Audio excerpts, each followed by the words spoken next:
अभी तक कई लाख बच्चों की वो इस तरह से काउंसलिंग कर चुके हैं। तो विश्वरूप राय चौधरी और बहन नीरजा चौधरी, जिन्होंने खुद अपने ऊपर भी प्रयोग किया है, ये पहली शायद लेडी हैं जिन्होंने ये ऑक्सफोर्ड यूनिवर्सिटी का जो पूरा शब्दकोश है ये पूरा का पूरा याद किया हुआ है। तो इतना तेज दिमाग है। तो दोनों ही हमारे साथ में हैं। एक बार इस पूरे जो है मानसिक बौद्धिक क्षमता के साम्राज्य को जिन्होंने हासिल किया है, ऐसे इस युगल को भी एक बार सबकी ओर से बहुत बहुत बधाई है, अभिनंदन है, नीरजा को और भाई विश्वजीत को, विश्वस्वरूप को। अच्छा, अब मैं बात कर रहा था आपसे, यह बात का विषय रखा आज आरोग्य से जुड़े हुए कुछ निचोड़, कुछ सार रूप बातें, फिर अगली बात के ऊपर आएंगे। जैसे घरों में बच्चों को अक्सर बुखार की प्रॉब्लम हो जाती है। छोटे बच्चों को भी हम बुखार की एलोपैथी दवाई दे देते हैं और खुद को भी हो जाता तो अपने आप ही मेडिकल से लेकर के आ जाते हैं। 99% भारतीय बुखार की दवाई डॉक्टर से पूछ करके नहीं लेते। पहली बात, लेडीज को और खास करके प्रेग्नेंट लेडीज को तो बुखार की कोई भी दवाई लेनी ही नहीं चाहिए, और लेनी भी है तो डॉक्टर की सलाह के बिना तो लेनी ही चाहिए। उसमें भी पैरासीटामोल जैसी दवाई तो बिल्कुल नहीं लेनी चाहिए। और मैं तो कहता हूं किसी भी तरह की दवाई, चाहे बुखार की दवाई, चाहे थायराइड की दवाई, चाहे और किसी भी तरह की दवाई प्रेग्नेंट लेडीज को यदि लेनी पड़ती है तो बहुत डेंजरस हो सकती है उसके बच्चे के लिए। प्रेग्नेंट लेडीज यदि डायबिटीज की दवाई खाती हैं तो उससे उनके बच्चों को बचपन से ही भयंकर बीमारियां हो सकती हैं। बुखार की दवाई लेने से बच्चे मानसिक रूप से विकलांग पैदा हो सकते हैं।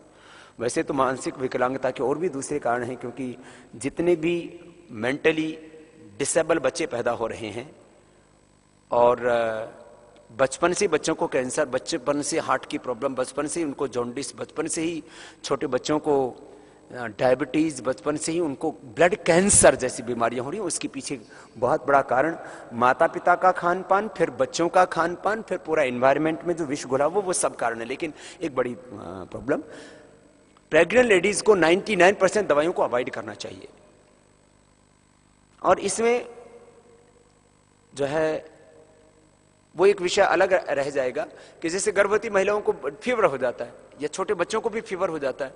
छोटे बच्चों को यदि आप बुखार की तेज दवाई देते हैं और खास करके टाइफाइड की दवाई देते हैं या पेट के कीड़े की भी तेज दवाई देते हैं तो उनको डायबिटीज हो सकती है।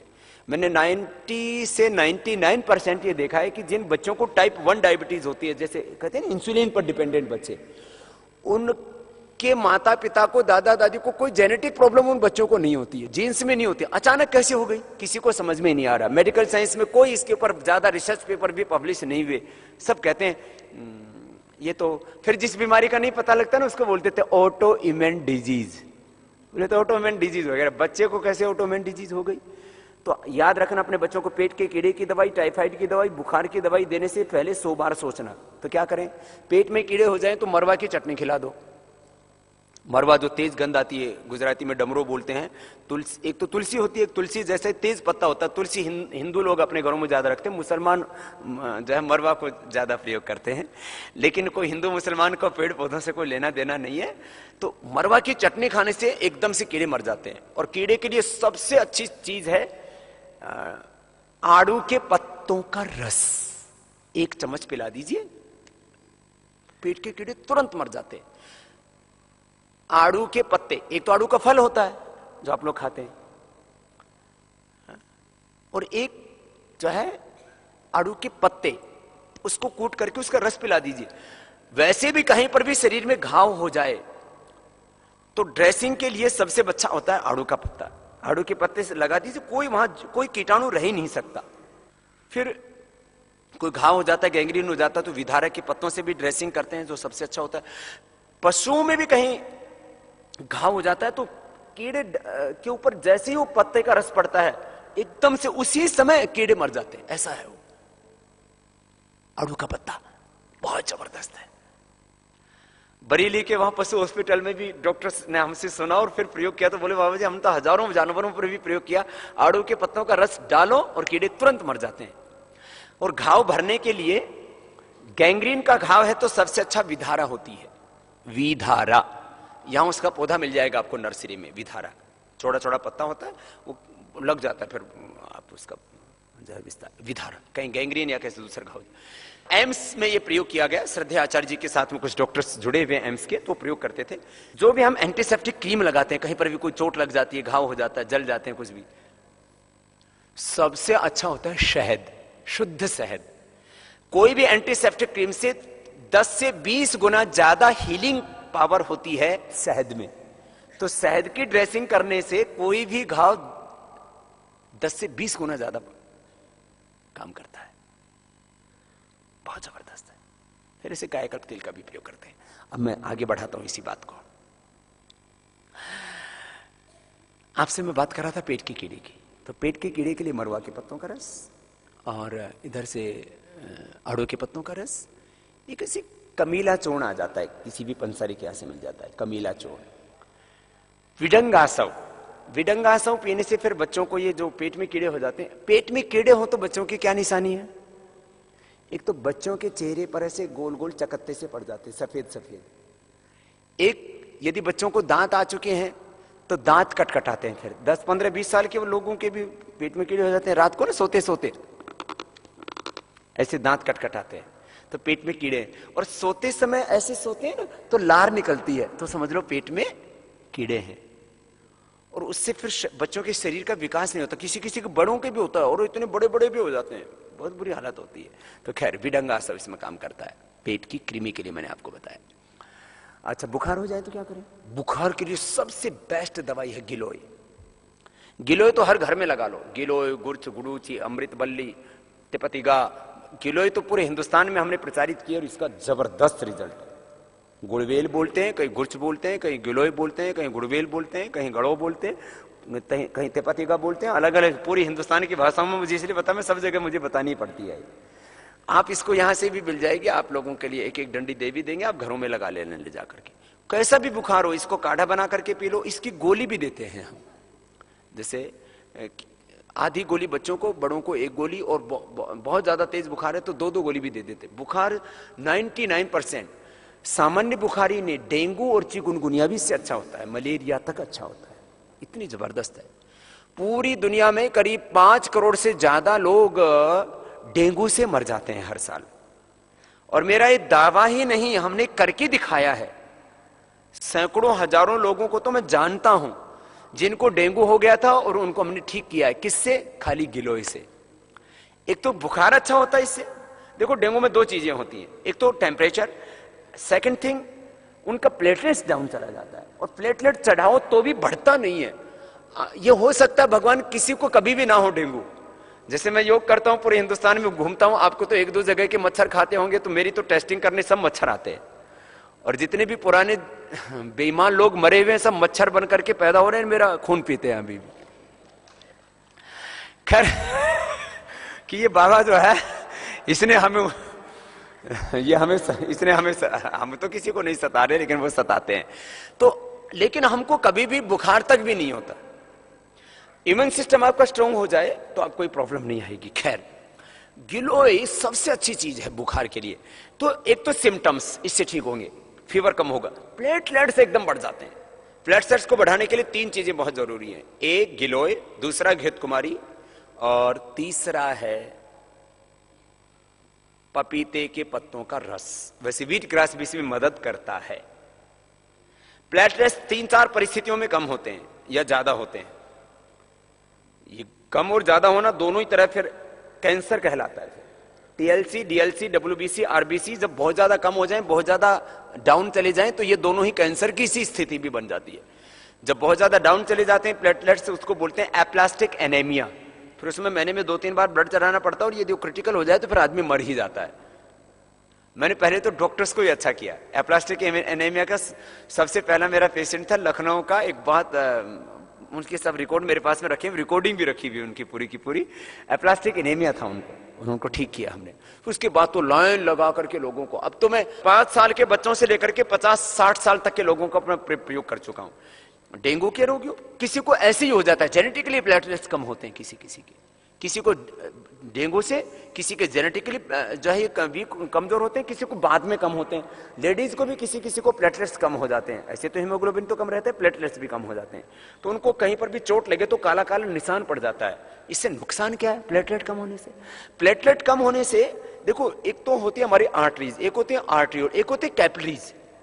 तो आर्टरी, आर्ट्रियोल, कैपिलरीज, फिर वेन्स, ऐसे ही पूरा सिस्टम है जिसको नाड़ी तंत्र कहते हैं। जो हम सांस लेते हैं तो फिर हार्ट में जाता है, हार्ट से आर्ट्रियोल, आर्ट्रियोल से जो है वो फिर कैपिलरीज, कैपिलरीज से फिर बाद में वेन्स से आकर के फिर हार्ट में आता है। ऐसे ब्लड घूमता है। तो ये जो ब्लड है ये ऐसे फैलता है, ऐसे जाकर के यूं फैलता है, ऐसे करोड़ों नाड़ियां हैं ऐसे फैलती है शरीर में। तो ये एक एक सेल तक उन्हीं से ब्लड पहुंचता है, ऑक्सीजन पहुंचता है।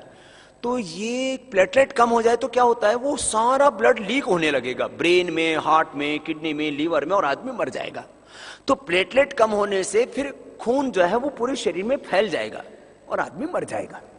ये मृत्यु के बहुत कारण होते हैं, उसमें नर्वस सिस्टम का ब्रेकडाउन होना, लिवर का फेल होना, हार्ट का फेल होना, किडनी का फेल होना, ऐसे बहुत से कारण हैं। आजकल लिवर, किडनी, हार्ट के तो ऑपरेशन आदि कर लेते हैं, लेकिन प्लेटलेट्स का कोई ऑपरेशन नहीं होता है, इसलिए उसमें मर जाता आदमी। तो ये प्लेटलेट्स को बढ़ाने के लिए सबसे अच्छी गिलोय, उसके बाद में घृत कुमारी, एलोवेरा जिसको बोलते हैं, फिर पपीते के पत्तों का रस, वही 4-5 चम्मच, वही 4-5 चम्मच रस उसका घृत कुमारी का, 4-5 रस चम्मच उसका भी ले सकते हैं व्हीट ग्रास, गेहूं के जवारे का। उसमें गेहूं हो या जौ हो, दोनों ही, बारले हो या व्हीट हो, दोनों ही काम आते हैं। खैर ये अद्भुत काम करता है। अच्छा, ये तो मैंने बुखार के लिए, किसी को भी बुखार हो गिलोय का प्रयोग करो। डेंगू में भी, चिकनगुनिया भी 100% अच्छा हो जाता है इससे। और चिकनगुनिया में फिर जो शरीर में दर्दे रहते हैं उसके लिए फिर चंद्रप्रभा टीका, शिलाजीत रसायन का, अश्वशिला का प्रयोग कर सकते हैं। ऐसे ये जो है, जो दर्दों के लिए हम दवाएं देते हैं आयुर्वेद में। और ये घृत कुमारी, घृत कुमारी दर्द के लिए सबसे बेस्ट, सबसे बेस्ट। सुबह जो कॉर्पोरेट मेंबर बनी श्रद्धामयी मां सुधा, रेशमा उसकी बेटी, दोनों आए। तो वो जो है, उस माँ का इतना बड़ा दिल कि सामने से चल के आई कि मुझे खाली इसीलिए कि मुझे इस जो ये मानव कल्याण का यज्ञ चल रहा है इसमें मुझे अपने आहुति देने के लिए आना, वो शिविर अटेंड करने नहीं आई। मैंने कहा फिर माँ रुक जा, शिविर तो अटेंड करके जा। तो बाद में बोले ठीक है बाबा जी आप कह रहे हो तो मैं रुक जाती हूँ। मैंने कहा आप इतना आपकी भक्ति क्यों हो गई? बोले बाबा जी मैं, एक तो आप जो काम कर रहे हो स्वदेशी का, योग का, आयुर्वेद का, मैं इससे प्रसन्न हूं, मुझे अच्छा लगता है कि मेरे दिल का काम कोई कर रहा है मेरे। तो दूसरा जो है, बोले मैं चल नहीं सकती थी, मुझे उठाना पड़ता था किसी को, और मैं प्राणायाम करने लगी। और आप जो आयुर्वेद की औषधियां बताते हो, घृत कुमारी का जूस बताते हो, चंद्रप्रभावटी, शिलाजीत रसायन, ये मैंने लिया और मैं कैलाश मानसरोवर पैदल चल करके आई हूं। अभी भी शायद मां कहीं बैठी होगी वो यहाँ, अभी तो ग्राम उद्योग घूमने चलेगी देखने के लिए कि ये गांव का, गाय का, खेती का क्या काम हो रहा है। तो पूरा मानसरोवर जो चल नहीं सकती थी, मानसरोवर में तो अच्छे अच्छों की हालत खराब हो जाती। अब मैं बात कर रहा था बुखार की वापस।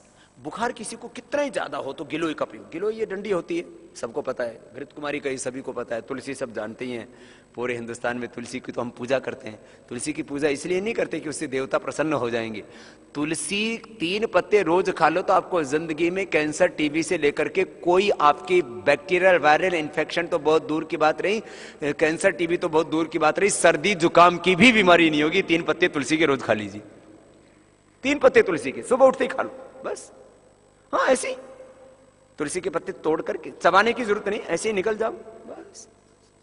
छोटे छोटे उसको तोड़ लिया, निकल गए, इतना जबरदस्त होता है। खैर ये गिलोय है, ये गिलोय की डंडी आपको दे दी जाएंगी जो है। खैर अब अगली बात बता रहा हूं। बुखार बहुत ज्यादा हो तो फिर एक ज्वरनाशक क्वाथ हम देते हैं, उसका प्रयोग कर सकते हैं। ज्वरनाशक क्वाथ, वो तो एक ही खुराक में ठीक कर देता है, कड़वा बहुत होता है पीने में थोड़ा। ऐसे तो पहले महासुदर्शन चूर्ण, महासुदर्शन घनवटी पहले भी बनाते थे, आज भी हम बनाते हैं, लेकिन वो कड़वा बहुत लगता है तो लोग ना इसलिए उसको खा नहीं पाते हैं। लेकिन ये ज्वरनाशक क्वाथ और ज्वरनाशक वटी ये भी 100% काम करते हैं। तो मैं कह रहा था बच्चों को बुखार के लिए, प्रेग्नेंट लेडीज कोई भी ले सकती इन दवाइयों को, कोई नुकसान नहीं किसी का भी, प्रेग्नेंट लेडीज हो, बच्चे हों, कोई भी हो। तो एक तो ये पेट के कीड़े की, और तीसरी अब बात आ गई टाइफाइड। टाइफाइड बच्चों को हो जाता है तो पूरी जिंदगी भर वो उभर नहीं पाते हैं। जैसे मैंने कई बच्चों को देखा है, जवानों को देखा है, जो एक बार टाइफाइड हो गए ना फिर जिंदगी भर वो कमजोर रहते हैं, उनका इम्यून सिस्टम बहुत ही वीक रहता है, हमेशा के लिए ऐसा हो जाता है। और जिसको 15-20 साल में 10 साल में एक बार टाइफाइड होगा तो फिर जिंदगी भर उनका शरीर अच्छा नहीं रह पाता है, उनका इम्यून सिस्टम हमेशा के लिए कमजोर पड़ जाता है। तो क्या करें?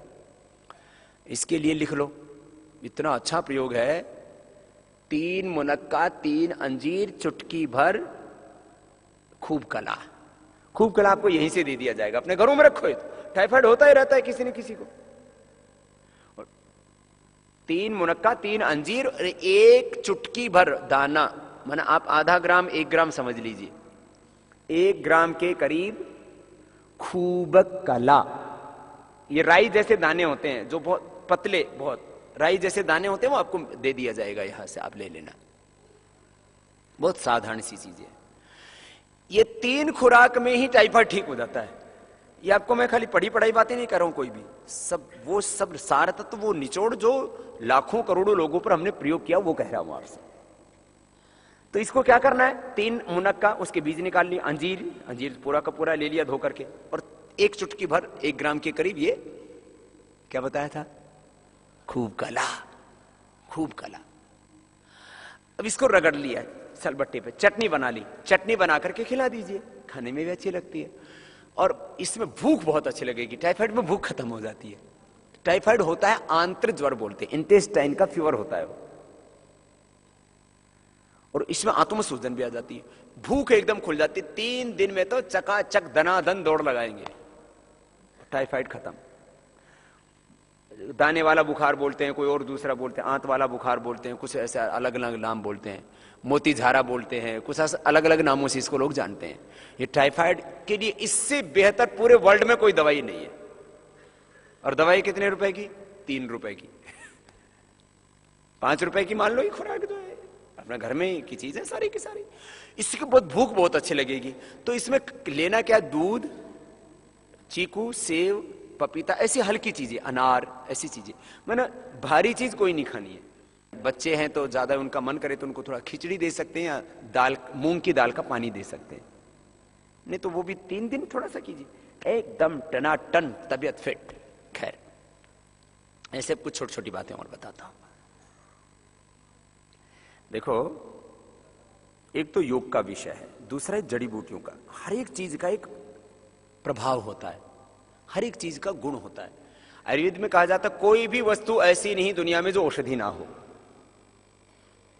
भाई विश्वरूप मेरे से पूछने लगे, बाबा जी हमें आश्चर्य होता है, आपको इकोनॉमिक्स से लेकर के और हेल्थ से लेकर के, एजुकेशन से लेकर के, जड़ी बूटियों से लेकर के, क्या इतने विषय को आप जान रखते हो, और यहाँ ये शुरुआत कैसी हुई, ये इतना करोड़ों लोगों तक ये कैसे पूछा? इसका कोई एक वाक्य में आप कहो तो क्या है? मैंने कहा भाई देखो, एक वाक्य में तो ये है, हम ये प्रयोग कर रहे थे, इसके परिणाम आ गए हमारे सामने, हमने योग करवाया, हमने अलग अलग जड़ी बूटियां खिलाई, तो उसके कोई भी काम करते हैं उसका परिणाम आता है, उसका रिजल्ट आता है।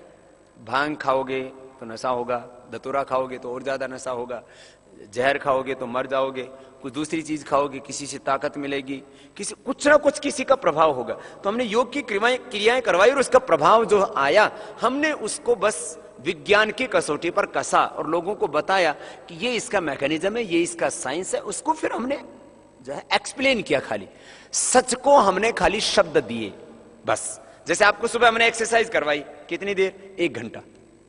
1 घंटा एक्सरसाइज करने के बाद आपको बताया कि अब अपना वेट चेक कर लो क्या हाल है, तो आपने देखा अरे मेरा 300 ग्राम, मेरा 500 ग्राम, मेरा 800 ग्राम, मेरा तो 1 किलो, मेरा तो 1 किलो 200 ग्राम कम हो गया 1 घंटे में। इसका मतलब एक्सरसाइज तो मैं अब जरूर करूंगा, मैं जरूर करूंगी, क्योंकि 1 घंटे के एक्सरसाइज से हमारा 1 किलो वेट कम हो सकता है, आधा किलो वेट कम हो सकता है।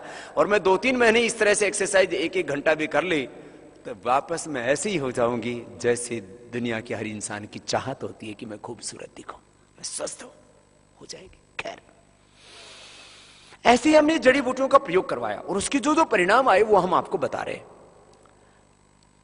जैसे बीपी के लिए, शुगर के लिए, हार्ट के लिए, कैंसर के लिए, हेपेटाइटिस के लिए, स्किन डिजीज के लिए हमने प्रयोग किया अलग अलग। उसको मैं थोड़ा सा कहता हूं। उससे पहले ये कुछ छोटी छोटी बातें और बता देता हूं। अब जैसे किसी को खून की कमी है, छोटी सी बात है, हीमोग्लोबिन की कमी 50% लोगों को है एवरेज, किसी का तो बहुत ज्यादा कम है, लेकिन 50% तो एवरेज कम है। लेडीज को तो और ज्यादा, 8-12 ये एवरेज है। प्राणायाम एक तो कपालभाति करने से हीमोग्लोबिन टनाटन बढ़ता है। मेरा हीमोग्लोबिन पिछले, जब से मैंने चेक करवाना शुरू किया, उससे पहले तो चेक ही नहीं कराते थे, जब से चेक कराना शुरू किया, जब प्राणायाम नहीं करता था उस समय मेरा 12 रहता था, लेकिन प्राणायाम करने के बाद मेरा हीमोग्लोबिन 17 और 17.5 ही रहता है, इससे कम कभी होता ही नहीं है। 17.5 ये एवरेज।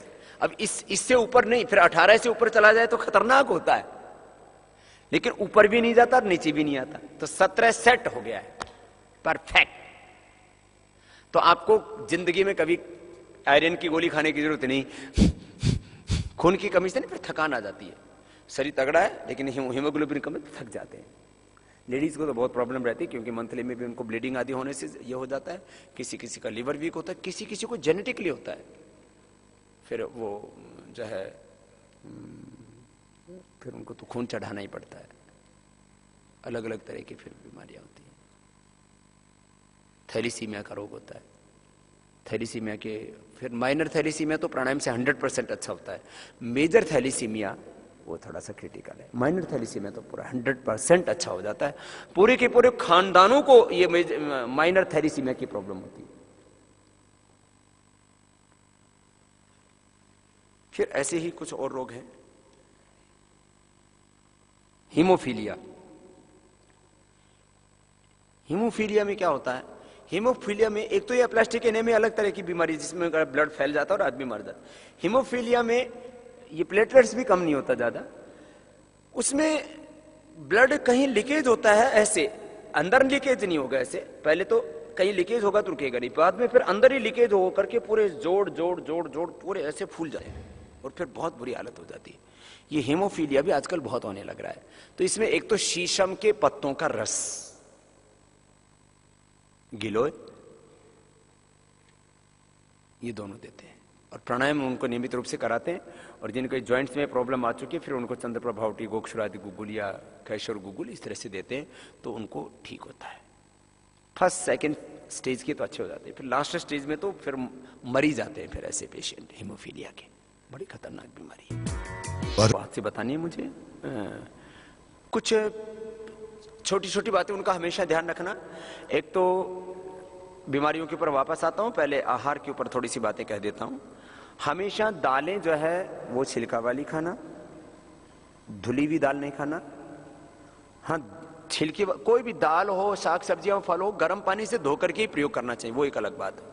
छिलके वाली दालें, उनसे उससे शक्ति भी आपको मिलती है, और छिलका किसी भी औषधि का हो, दालों का हो, गेहूं का हो, चना का हो, त्वक व इस औषधि नाम सार है। छिलके में उस अन्न के, उस साग सब्जी के, फल के, वनस्पति के सारे गुण होते हैं, सार तत्व होता है उसमें। और मूंग की दाल हो या कोई भी दूसरी दाल हो, वो छिलके वाली दाल आपको गैस नहीं करेगी, बिना छिलके वाली दाल गैस करेगी, कब्ज की प्रॉब्लम होगी, तमाम चीजें होंगी।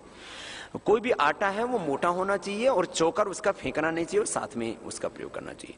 सभी को जो फल छिलके के साथ खाए जा सकते हैं, चाहे वो सेब हो, चाहे और दूसरे फल हो, जो फलों को हम छिलके के साथ खा सकते हैं। कुछ तो लोग मैंने देखा अमरूद का ही छिलका उतार देते हैं, सेब का तो उतारते हैं, और जो है अमरूद के बीज फेंक देते हैं, छिलका छिलका ही खाते हैं। बीज उसके सबसे अच्छे होते हैं, लेकिन उनको चबाना नहीं चाहिए, उनको निगलना चाहिए। खैर, फाइबर जितना अंदर जाएगा उतना अच्छा रहेगा। तो छिलका जो है कोशिश कीजिए जो है आपको ना उतारना पड़े, और अच्छा है वो आपकी सेहत के लिए। इसका मतलब ये नहीं कि केला भी आप छिलके से ही दिखा जाए। तो फिर जैसे जितना कम खाएंगे, अपनी प्रकृति, वात पित्त कफ 3 तरह की प्रकृति होती है, वो आपको पता लग जाता है। यदि आपको बार बार सर्दी जुकाम आदि होता है तो समझ लेना आपकी कफ प्रकृति, थ्रोट इन्फेक्शन, आपको सिस्ट इन्फेक्शन बार बार होता है, ये तो गले की बात है, कफ की प्रकृति। यदि आपकी वायु की प्रकृति है तो कहीं ना कहीं आपके शरीर में दर्दें होने शुरू हो जाती हैं, सूजन आनी शुरू हो जाती है, ये सब। और यदि आपकी जो है पित्त की प्रकृति है तो आपकी आंखें लाल रहती हैं, आपको एसिडिटी होती है, मूत्र में जलन हो जाती है, शरीर में हॉट फ्लैशेस होते हैं, पसीना बहुत ज्यादा आता है, मुंह जल्दी सूखता है। तो ये आपको पता लग जाता है कि आपकी वायु की प्रकृति है कि पित्त की है कि कफ की है। तो उसके अनुसार आपको भोजन लेना चाहिए। वायु की प्रकृति वालों को जितनी भी खट्टी और बहुत ज्यादा ठंडी चीजें वो अवॉइड करनी चाहिए। कफ की प्रकृति वालों को जितनी भी चिकनी चीजें वो अवॉइड करनी चाहिए, और इसमें खास करके केल आदि। और पित्त की प्रकृति वालों को जितनी भी तीखी चीजें हैं, और ठंडी चीजों में भी सारी चीजें ठंडी जो है वो पित्त का शमन करने वाली नहीं होती। जैसे केला जो है वो एसिडिटी को सबसे ज्यादा बढ़ाता है। चावल भी, जो अब दक्षिण भारतीयों को आदत पड़ जाती है जन्म से, उत्तर भारतीयों को तो चावल भी से भी एसिडिटी होती है। खैर ये अलग विषय है कि चावल यदि छिलके वाला, अब आजकल तो पॉलिश्ड चावल खाते हैं 99%, वो डायबिटीज को भी इंक्रीज करता है, वेट को भी बढ़ाता है, और उसके बहुत नुकसान होते हैं। अब वो चीजें गड़बड़ हो गई है। तो ऋतभुक, हितभुक, मितभुक, कम खाओ, अपनी प्रकृति के अनुकूल खाओ और ऋतु के अनुकूल खाओ। पानी हमेशा बैठ करके पीना चाहिए, खड़े होकर के नहीं पीना चाहिए। पानी खाने के 1 घंटे बाद पीना चाहिए। पानी, जो मोटे लोग हैं जिनकी कफ प्रकृति है, जिनका कोलेस्ट्रॉल बढ़ा हुआ, उनको गर्म पानी ही पीना चाहिए। सुबह उठ करके गर्म पानी ही मात्र पीते हैं तो आप महीने में 2-3 किलो वजन ऐसे ही अपना कम कर सकता है, खाली एक ही काम करके। जिन देशों के अंदर गर्म पानी पीते हैं वहां के नागरिक ज्यादा मोटे नहीं मिलते हैं, चाहे चीन है चाहे जापान आदि है। और जहां के लोग ठंडा पानी पीते हैं, ठंडा बहुत ज्यादा पीते हैं, वो तो बुरी हालात में है, चाहे वो अमेरिका है चाहे वो और दूसरे यूरोप के कंट्रीज हैं, वहां आपको मैक्सिमम लोग मोटे ही मिलते हैं। पानी की मात्रा 3 से 4 लीटर दिन भर में होनी चाहिए, पानी और लिक्विड, इससे ज्यादा नहीं होना चाहिए। इससे ज्यादा होगा तो आपके हार्ट को और आपकी किडनी को ज्यादा काम करना पड़ेगा, उससे आपको नुकसान हो सकता है, इंडाइजेशन और तमाम तरह की दूसरी प्रॉब्लम हो सकती हैं। पानी कम पीते हैं तो आपको किडनी में स्टोन से लेकर के हाइपरटेंशन से लेकर के किडनीज की प्रॉब्लम से लेकर के किडनी फेलियर का स्टोन, और जो है गॉल ब्लैडर में स्टोन, फिर हार्ट की प्रॉब्लम, फिर बीपी की प्रॉब्लम, नस नाड़ियों की प्रॉब्लम, स्किन की प्रॉब्लम, आंखों की प्रॉब्लम और बालों की प्रॉब्लम होती है। तो पानी कम भी नहीं पीना चाहिए, पानी ज्यादा भी नहीं पीना चाहिए। इसलिए कहा जाता है समत्वम योगा उच्यते, और समत्व का नाम ही संतुलन जो है योग है, और संतुलन का नाम ही स्वास्थ्य है। बैलेंस रहना चाहिए सब कुछ। 3 से 4 लीटर से ज्यादा पानी नहीं पीना चाहिए। खाने के तुरंत बाद कुल्ला जरूर करना चाहिए, और कुल्ले में मुंह में अच्छी तरह से पानी घुमा करके, और बार बार ब्रश करने से दांतों के ऊपर की लेयर खत्म हो जाती है, आपके मसौड़े कमजोर हो जाते हैं। बार बार ब्रश नहीं करना चाहिए, हर बार ब्रश करना भी चाहिए तो थोड़ी देर करना चाहिए। कोशिश कीजिए मंजन करें। सप्ताह में 2 दिन टूथपेस्ट, 3 दिन ज्यादा से ज्यादा, बाकी 4-5 दिन आपको मंजन ही करना चाहिए। वो आपके 100 साल तक आपके दांत उससे फर्स्ट क्लास रहेंगे। कोई भी चीज खाते हैं, चाहे नाश्ता करते हैं, कुछ भी खाते हैं, तो उसके तुरंत बाद कुल्ला जरूर करना चाहिए। इस बात का ध्यान रखें। और जो है हमेशा बैठे तो सीधे बैठे, कुर्सी पर बैठे चाहे नीचे बैठे। सोते भी हैं तो सीधे सोएं, या तो सीधे ऐसे ही सोएं, ऐसे, या फिर जो आप उठते हैं तो ऐसे बाएं तरफ लेके उठे। साइड से सोते हैं तो ऐसे सोएं, ये साइड से सोने का पोज है। ये मेरुदंड सीधा रहना चाहिए, ऐसे नहीं सोएं, ये गलत है, ऐसे नहीं सोएं। और ये, फिर ये, और कुछ तो फिर जो बच्चे और कुछ की आदत पड़ी रहती है, कुछ तो ऐसे ही सो जाते हैं। ये सारी जो पोजेज है ये गलत है। सही पोज ही है, साइड में सो। आप ऐसे भी हाथ लगा सकते हैं, हाथ ऐसे रखते फ्री रहता है, इससे हाथ, कोई हाथ मोड़ने की आदत है तो नहीं, तो ऐसे ऐसे फ्री रहता है, एकदम अच्छी नींद भी अच्छी आती है। ये साइड का पोज, ये सीधा पोज। हार्ड बेड पे सोना चाहिए। ये जो हम मोटे मोटे गद्दों पर सोने की आदत पड़ी हुई है, ये ठीक नहीं है। और जमीन पर सोना सबसे अच्छा रहता है। यहां मैंने सुना किसी को बोला कि आपको एक्स्ट्रा बेड दिया जाएगा, आपको जमीन पर सोना है। बोलो हूं, मैं तो 15 सालों से जमीन पर सोता हूं। जहां बेड होता है वहां पर भी बिस्तर नीचे लगवाता हूं, बेड पर सोता ही नहीं, बेड होता है। अब सुन लीजिए आप, मैं हमेशा जमीन पर ही सोता हूं। मैं बिस्तर पर गद्दों पर ऐसे सोऊं ना, तो जमीन पर सो, हार्ड बेड पर सो, ज्यादा फिट है आपके लिए। हार्ड पैसों। खैर, अब कुछ और बातें छोटी छोटी। हमारे भोजन में करीब 50% कच्चा होना चाहिए, सलाद, फल, इस तरह की चीजें। जो समर्थ लोग हैं उनके लिए बात कर रहा हूँ। बाकी गांव के लोग भी जो है अपने घर में खीरा लगा सकते हैं, फूल पत्ता गोभी लगा सकते हैं, ऐसी चीजें, टमाटर हैं, सलाद 50%। अंकुरित अन्न जैसे मूंग आदि है, ये बहुत अच्छा होता है। मूंग में प्रोटीन पूरा होता है, और ये कच्चा खाने से फिर आपको एसिडिटी और तमाम आपके शरीर में जितने भी विकारी तत्व होते हैं ना, ये सब एसिड्स कई तरह के होते हैं। बहुत ये एसिड खाली एसिडिटी में नहीं, पूरे शरीर में फैला होता है, उससे कई तरह के रोग होते हैं, उससे आप बच जाएंगे। खैर, जितना भी हो सके आप चीनी से बचिए, गुड़ का, शक्कर का प्रयोग कीजिए। शक्कर 100% आपको केमिकल रहित हम उपलब्ध कराते हैं, लेकिन लोगों की आदत पड़ी हुई है चीनी रगड़ते रहते हैं, महीने में 2-3 किलो तो रगड़ ही देते हैं। उससे आपके लिए बहुत खतरनाक है वो चीनी को। महात्मा गांधी भी व्हाइट पॉइजन कहा करते थे, प्राकृतिक चिकित्सा में तो कहते हैं उसको व्हाइट पॉइजन है। तो जितना भी हो सके आप इससे बचिए। अलग अलग चीज़ों, जल में, खाने पीने की चीज़ों में, घी में, तेल में, हल्दी में, और अलग अलग प्रकार के नमकीन में, शाक सब्जियों में, फ्रूट्स में, कहीं ना कहीं ऐसे प्रिजर्व फूड में, कहीं ना कहीं ऐसे हमारे शरीर के अंदर ऐसे विष जाते रहते हैं, और वो विष धीरे धीरे इकट्ठे होकर के बहुत बड़ी बीमारी को जन्म दे देते हैं। 2-4 चीजें और छोटी छोटी बता रहा हूँ आहार के बारे में। हर दिन एक तेल का प्रयोग नहीं करना चाहिए। जैसे किसी सप्ताह आपने सरसों का तेल प्रयोग कर लिया, किसी मूंगफली का, कभी कपासिया का, जो इसका तेल होता है ना, कपासिया, ये कॉटन सीड होता है ना, कॉटन सीड का। तो अलग अलग तेलों का आप प्रयोग करते हैं तो उससे डिफरेंट प्रकार के न्यूट्रिएंट्स, माइक्रो न्यूट्रिएंट्स, अलग अलग प्रकार की एनर्जी आपको मिलती है, और वो आपके लिए, सेहत के लिए जरूरी है। एक तरह का भोजन, एक तरह का नाश्ता, एक तरह की खाने की आदत, ये सेहत के लिए अच्छी नहीं होती। मिला जुला खाओ, मिलजुल के रहो। डिफरेंट प्रकार के मिनरल्स, विटामिन, न्यूट्रिएंट्स आपको खाने से मिलने चाहिए, ना कि मेडिसिन से।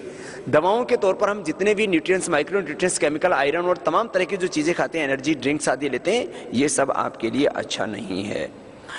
ये कुछ चीजें आपको जो है मैंने सामान्य जो है स्वास्थ्य के परिज्ञान हेतु कही। अब बीमारियों के हिसाब से ऊपर से नीचे तक, और शरीर की प्रोटेक्शन के, सुरक्षा और स्वास्थ्य दोनों विषय। 100 साल तक आपके बाल ऐसे ही रहे तो क्या करें? तो एक तो आप पानी पूरा पिया करें। आंवले का किसी न किसी रूप में प्रयोग करो, या तो आंवले का चूर्ण खाओ, या तो आंवले के रसान खाओ, या आंवले का मुरब्बा खाओ, या आंवले की कैंडी खाओ, या च्यवनप्राश खाओ सर्दियों में। गर्मियों में अमृत रसायन खाओ जो ठंडा होता है। अमृत रसायन, च्यवनप्राश, आंवल की रसायन जो आंवले का पाउडर में आंवले की रस की करीब 21 भावना देकर के बनता है। फिर या कोई भी आंवले का कोई भी उत्पाद प्रयोग कीजिए, वो आपके बालों के लिए, आपकी आंखों के लिए, आपकी स्किन के लिए, आपकी सेहत के लिए। विटामिन सी का प्रयोग अब सभी डॉक्टर्स बताते हैं, इस बात को बहुत कहते हैं कि विटामिन सी का प्रयोग करेंगे तो आपके बॉडी में डिजनरेशन स्लो होगा। 40 साल के बाद में डिजनरेशन फास्ट शुरू हो जाता है, और इसी को फिर कहते बुढ़ापा आ गया। स्किन में डिजनरेशन हुआ तो आपके फिर जो है रिंकल्स पड़ने लगते हैं, झुर्रियां पड़ने लगती हैं। फिर बालों में डिजनरेशन हुआ, झड़ने लगते हैं। आंखों में डिजनरेशन, चश्मा आता है। दांतों में डिजनरेशन हुआ, पायरिया हो जाता है। नाक में डिजनरेशन हुआ, फिर सर्दी कफ। फेफड़े में डिजनरेशन हुआ तो ब्रोंकाइटिस। पेनक्रियाज में डिजनरेशन हुआ तो डायबिटीज। लिवर में डिजनरेशन हुआ तो हेपेटाइटिस और लिवर सिरोसिस। किडनी में डिजनरेशन हुआ तो उससे फिर जो है किडनी फेलियर और तमाम तरह की चीजें। सब जगह जो डिजनरेशन है, डिजनरेशन का नाम ही डिजीज है। उसको आजकल पढ़े लिखे लोगों की भाषा में इसको बोलते हैं लाइफ स्टाइल डिजीज, और फिर बोलते हैं ये तो जो है एज फैक्टर है। एज फैक्टर कुछ नहीं है, सबसे बड़ा है योग फैक्टर। योग करोगे तो 100 साल तक आपको ये लाइफस्टाइल डिजीज नहीं होंगी, ये गारंटेड बात है। 100 साल तक। कितनी बड़ी बात कह दी आपने। सब चीजें आपको कुछ भी याद नहीं रहता, खाली योग ही करो। तो योग करेंगे तो आपके बॉडी में डिजनरेशन फास्ट नहीं होगा। तो बालों की सुरक्षा के लिए क्या करें? आंवले का प्रयोग करें, प्राणायाम करें, और थोड़ा 5 मिनट ये नेल्स को पीछे से ऐसे रगड़ सकते हैं। ये आपके बालों के लिए बहुत अच्छा। प्रोटेक्शन के लिए पहले बता रहा हूं, पहले सुरक्षा के लिए, फिर स्वास्थ्य के लिए आगे बताऊंगा। फिर आंखों के लिए सुबह उठ करके मुंह में पानी भरो, ठंडे पानी से आंखों को धो। ये प्रयोग मैं पिछले कई वर्षों से करता आया हूं। और मैंने फिर कहा कि फिर सुबह सुबह उठते ही यूरिन गए, मुंह में पानी भरा, आंखों को धो लिया और उसके बाद पानी पियो। पानी में आप आंवला एलोवेरा डाल करके पी सकते हैं, तो वो आपकी आंखों के लिए, आपके बालों के लिए, आपकी स्किन के लिए, पूरी बॉडी के लिए बहुत अच्छा है। आंवला और एलोवेरा दोनों ये जो है एंटी एजिंग जो इनके अंदर पावर जो है पावर है कि आपको आपकी उम्र को बढ़ने से रोकते हैं, माने बढ़ती उम्र जो आपकी रुक जाती है, अर्थात डिजनरेशन बॉडी में नहीं होता, आप युवा लगते हैं हमेशा। तो आपको ये चीजें तो सभी को चाहिए, तो आंवला एलोवेरा इसके लिए बेस्ट है और उससे डाइजेशन बहुत अच्छा होता है, एसिडिटी आदि कुछ नहीं होता, दिन भर एनर्जी का एकदम फर्स्ट क्लास लेवल बना रहता, बच्चों की तरह कुत्ते भाते रहेंगे आप। खैर, अगली जो बात आपसे मैं कह रहा था, सुबह उठ करके पानी बैठ करके पीना, ऐसे खड़े होकर के पानी नहीं पीना। जो लगातार खड़े होकर के 10-15 साल तक पानी पीते हैं उनको जोड़ों का दर्द, घुटनों का दर्द होना ही होना है, कोई टाल नहीं सकता। इसलिए जब अब जिनको घुटनों में दर्द हो चुका है वो भी कुर्सी पर बैठ करके पानी खड़े होकर के पानी पिएंगे तो आपको जोड़ों का दर्द, वायु का विकार होगा 100%, कोई नहीं टाल सकता। इस चीज का ध्यान रखिए, खड़े होकर के कभी पानी नहीं पीना चाहिए। अब अगली बात, आंखों के लिए मैं बता रहा था, मुंह में पानी भर के ठंडे पानी से आंखों को धोइए। और जिनकी उम्र ज्यादा हो चुकी है, 40 साल के करीब हो चुकी है, उससे ऊपर हो चुकी है, एक एक बूंद नेत्र ज्योति का डालते रहिए। कैटरेक्ट, ग्लूकोमा और तमाम जो अपनी दृष्टि आई ड्रॉप है, बड़ी जबरदस्त है। घर में भी बना सकते हैं आप, आश्रम की बनी हुई भी डाल सकते हैं, बस थोड़ा साफ सफाई से बनाएं। 1 चम्मच सफेद प्याज का रस, 1 चम्मच अदरक का रस, 1 चम्मच नींबू का रस, 3 चम्मच शहद। घर में भी बना के रखेंगे, 2 महीने खराब नहीं होगी, 1-1 चम्मच ले लीजिए, फिर 2 महीने बाद फिर बना लीजिए। इससे चश्मा भी हट जाता है, चश्मा हट जाता है, कैटरेक्ट ठीक हो जाता है, ग्लूकोमा तो ठीक होता ही होता है, रेटिनाइटिस पिगमेंटोसा में भी लाभ होता है, डबल विजन डिप्लोपिया जिसको कहते हैं उसमें भी लाभ होता है, कलर विजन में भी इससे लाभ होता है। आंखों का एक पॉइंट है, इसको दबा लीजिए, यहाँ का पॉइंट है, पहली दूसरी अंगुली के नीचे आंख का पॉइंट है। ऐसे एक जगह 2 से 5 मिनट दबाया जाता है, दबाना छोड़ना एक कॉमन तरीका है, बाकी इसको रोटेट भी करते हैं ऐसे ऐसे ऐसे। ये खाने के पहले कर सकते हैं, खाने के 1 घंटे बाद भी कर सकते हैं, इससे एकदम एनर्जी मिलती है। अलग अलग जगह से अलग अलग तरह की एनर्जी मिलती है, जैसे हमारे शरीर के अलग अलग ऑर्गन अलग अलग काम करते हैं ना, जैसे आंखों से हम खाली देख सकते हैं, सुन नहीं सकते, कानों से सुन सकते हैं, देख तो नहीं सकते, जैसे नाक से सूंघ सकते हैं और दूसरा काम नहीं कर सकते, हम रसना से टेस्ट कर सकते हैं लेकिन सुन नहीं सकते। अलग अलग तरह की इसमें भगवान ने एनर्जी दे रखी है। तो अलग अलग इंद्रियों की शक्ति के एनर्जी पॉइंट्स आपके हाथों पैरों में, इसलिए वेदों में कहा आपके हाथों में आपका सारा स्वास्थ्य है, हाथों में आपका आरोग्य है। हाँ, अब देखो ये आंख का पॉइंट है, जैसे ये इसका संबंध पूरा एनर्जी से है, पूरा तो पिंड और यूनिवर्स सब एनर्जी से चल रहा है।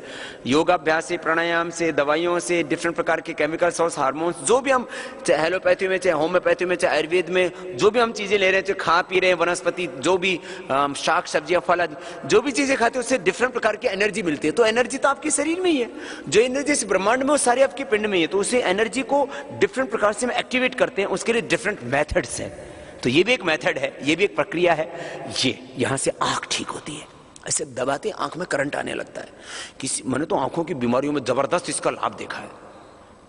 हाँ? और आपको भी दुख रहा हो तो समझ लेना आपकी आंखों में भी गड़बड़ है।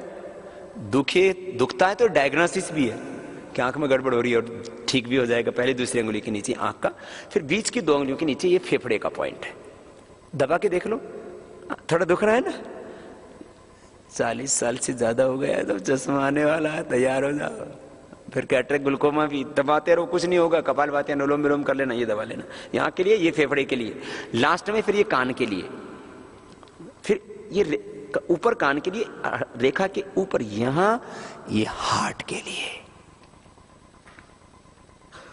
फिर इसके नीचे यहां ये डायबिटीज के लिए, डायबिटीज के लिए ये दबाओ छोड़ो, दबाओ छोड़ो, दबाओ छोड़ो। एक जगह 2 से 5 मिनट पेनक्रियाज एक्टिवेट हो जाएगा, उसके डीजनरेटिव सेल डीजनरेटिव सेल्स को रीजनरेट करना है तो कपालभाति, अनुलोम विलोम आधा घंटा करना शुरू कर दीजिए। इसके मैकेनिज्म समझा रहा हूं, इसका साइंस।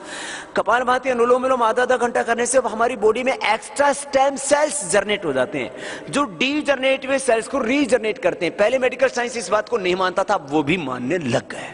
ब्रेन सेल्स को भी रीजनरेट कर सकते हैं आप, और पूरी बॉडी के सेल्स, तो कुछ बॉडी के सेल तो हमेशा बदलते रहते हैं, जैसे WBC 24 घंटे में, RBC 120 दिन में, प्लेटलेट्स 7 दिन के अंदर, पूरी बोन मांस हमेशा 10% हमेशा बदलता रहता है, पूरी बॉडी हमारी बदलती रहती है, skin cell, blood cell, bone cell, muscle, सब चेंज होते रहते। कुछ ही सेल ऐसे हैं बॉडी के, जैसे ब्रेन की सेल हैं, ये चेंज नहीं होते। जैसे नर्वस सिस्टम की सेल है, उनमें भी डिजनरेशन आ जाता है, लेकिन फिर वो भी नए बन जाते हैं। तो एक्स्ट्रा स्टेम सेल आपकी बॉडी में जनरेट हो जाए तो डीजनरेटिव सेल रीजनरेट हो सकते हैं, चाहे ब्रेन के हो, चाहे पेनक्रियाज के हो, चाहे किडनी के हो, चाहे हार्ट के हो। हार्ट के सेल रीजनरेट करना है तो अनुलोम विलोम आधा घंटा करना, अर्जुन की छाल पीना और वो हृदयामृत ले लेना, लौकी का जूस पी लेना। जिनका इजेक्शन फ्रैक्शन कम हो गया उनका 100% नॉर्मल आ जाता है, नहीं तो 60 के करीब होना चाहिए, किसी का 10, किसी का 20% आ जाता है। बाद में उनको पेसमेकर लगाना पड़ता है और हार्ट बुरी हालत हो जाती है उनकी, फिर सांस फूलने लगता है, और यदि फिर वो करंट और ही ज्यादा कम जाए तो आदमी की मृत्यु तक हो जाती है।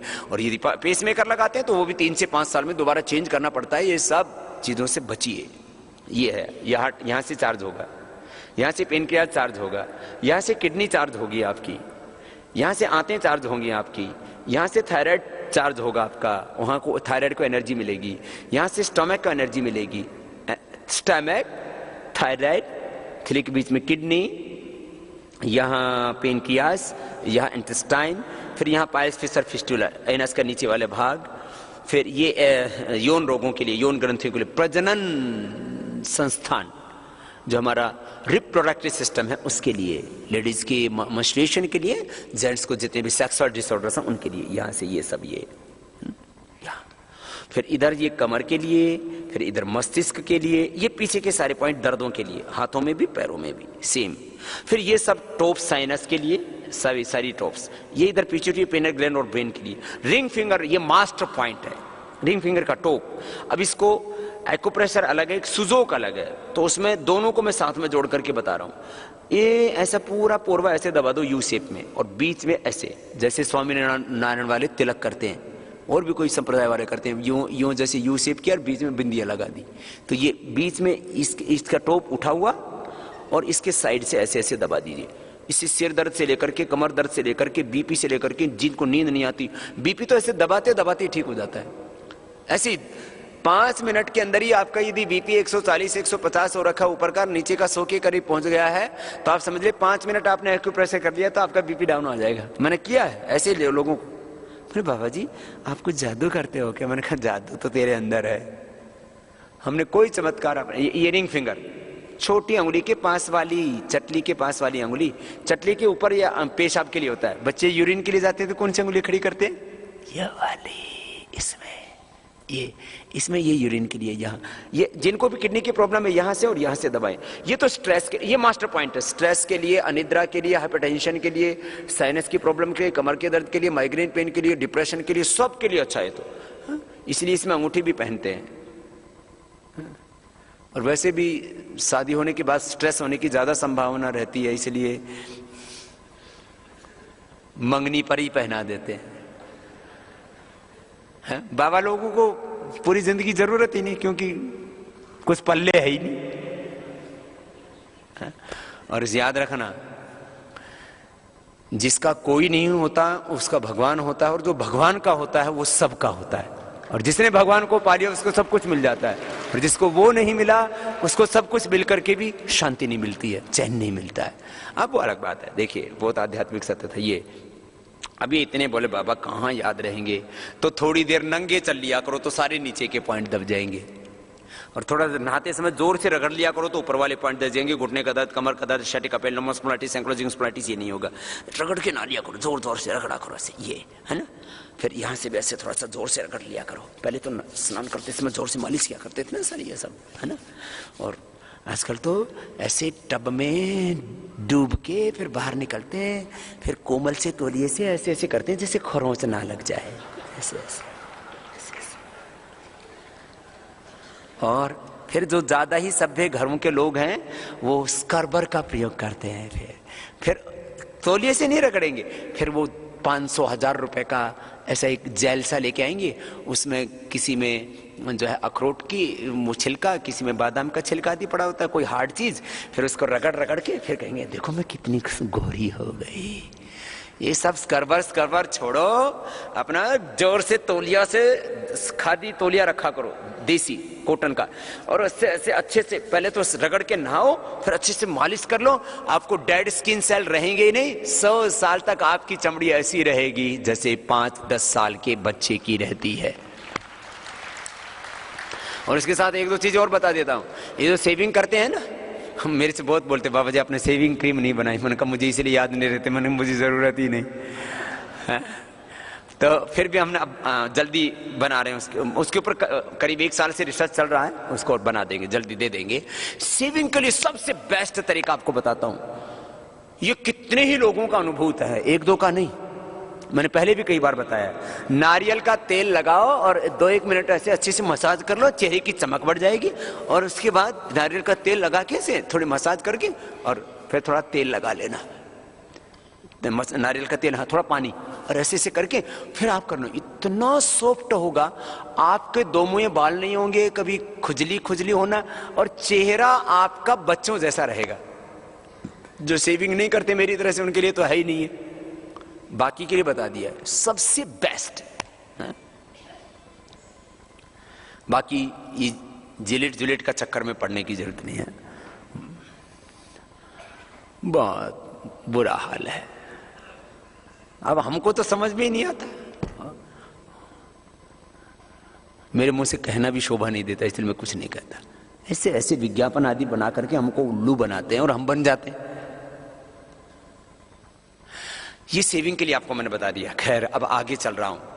अभी इतने पॉइंट याद नहीं है तो मेरे कहा थोड़ा पैदल चल लिया करो, थोड़ा रगड़ रगड़ के नहा लिया करो, और 2 मिनट और कुछ नहीं तो एक तो सुबह सुबह ठाका लगा करके हंस लिया करो, उससे पूरी पॉजिटिव एनर्जी मिल जाती है। प्रोलैक्टिन, कॉर्टिसोल, एसिटियास आदि स्ट्रेस हार्मोन्स कम हो जाते हैं, बीटा एंडोर्फिन, कैफीन आदि हार्मोन्स बढ़ जाते हैं, 5 डोपामिन आदि हार्मोन्स का बैलेंस हो जाता है।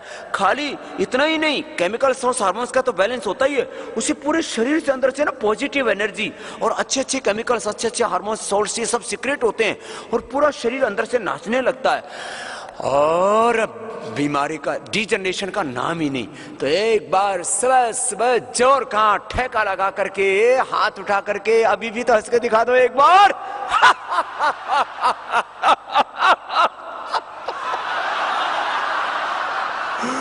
एक बार जोर से।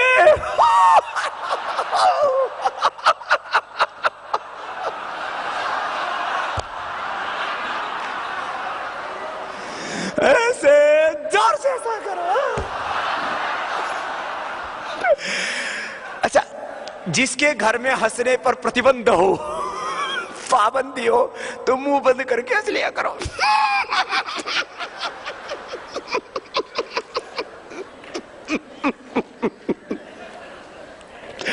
मुंह बंद करके हंसो ना तो एकदम चेहरा लाल हो जाता है, फर्स्ट क्लास। हाँ, किसी किसी घर में बड़ी पाबंदी होती है साहब। पापा घर में आए तो कोई किवाड़ के पीछे, दरवाजे के पीछे, कोई बाथरूम में, कोई तख्त के पीछे, बच्चे एकदम हाँ, कुछ इतने खूंखार होते हैं, पति खड़ूस। स्ट्रेसफुल वातावरण बना के मत रखिए। ये लोग कहते हैं स्ट्रेस, ये स्ट्रेस यही है, जब हम जो है ना ऐसी ऐसी परिस्थिति से गुजरते हैं तो फिर क्या है, थोड़ा प्राणायाम कर लो तो इससे प्रोटीन, कार्टिसोल, एसिटेस का लेवल कम हो जाता है। हंस लो, हंसने से स्ट्रेस कम हो जाता है। लोग कहते हैं बाबा जी स्ट्रेस मैनेजमेंट के लिए कुछ बताइए। अरे एक बार थोड़ा मुस्कुरा लिया कर। हाँ, किसी और के चेहरे को देख करके हंसी नहीं आती तो अपना चेहरा आईने में देख करके हंस लिया कर। हाँ? और जो मोटे मोटे हैं ये बाथरूम में अपना शरीर देख करके हंस लिया करो। अरे इतना मोटा, इतनी मोटी, आगे से पीछे से देख देख के खूब हंसा करो बाथरूम में।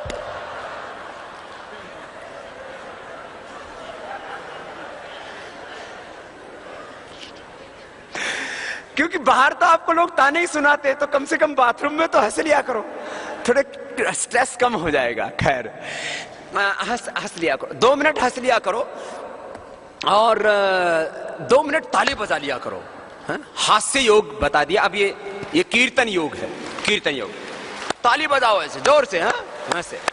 मेरे दाता के दरबार में सब लोगों का खाता, मेरे दाता के दरबार में सब लोगों का खाता, जो कोई जैसी करनी करता, जो कोई जैसी करनी करता, वैसा ही फल पाता। मेरे दाता के दरबार में सब लोगों का खाता, मेरे दाता के दरबार में सब लोगों का खाता।